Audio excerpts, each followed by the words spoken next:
Opposition MLA Marina Pukhatpa private member resolution Yaurakti Haiduna House Dagi Thorakiba Ajuki Matang the CLP leader Hanagi Chief Minister Okram Ibobina Hai Convention the House in session Manungda Paumishinka Unaba Ase Chanadaba Amane Adubu Houjik chathariba Assembly Meepham asida opposition party ki MLA singi right matpadouna touba phivam ama lakpa asida pendaduna makhatana khana neinabada sharuk yakhidabani chatnabi ama oina chayol amagi manungda irai numit asi khaktada private member resolution natraga government ki resolution ki warif lobge tanja fangi tanja asigi khudong chaba loduna kanglada lokiba warif manga ado assembly da ama choina warif loduna India ki president da thanaba opposition MLA Marina private member resolution ama pukhatnaba tharang tawbane tha tara suraklaba irang asi ngasi fawbong operation puraktana leiba ase private member resolution ge khana neinabada amade masigi matang house na chap chaba waref am lawrabade warotion ama purakpa ngamgani haina thajaba thamdun house ta pukhatkibane private member resolution lokhalaktabagi pendaduna thorakhibane NRC gi matang da ngase private member resolution ama puthorakpa adude opposition ama pungfana sogali haina so magna makhata ke CLP leader Ranjan Haime NRC support Tawi Adubu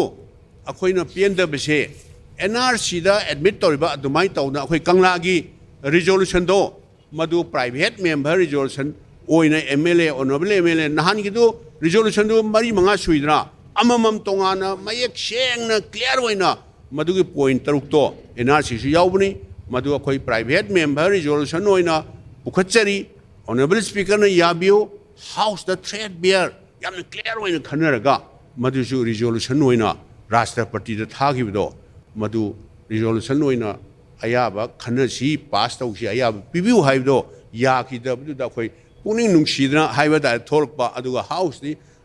boycott over the Nati.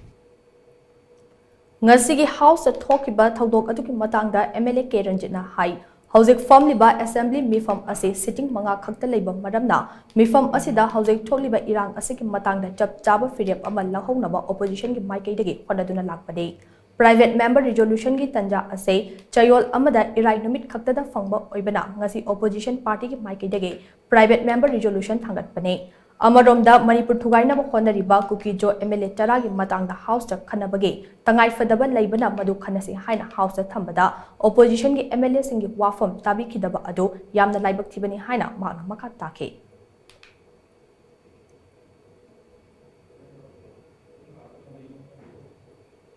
So honorable na pressure pi adu sutabi di.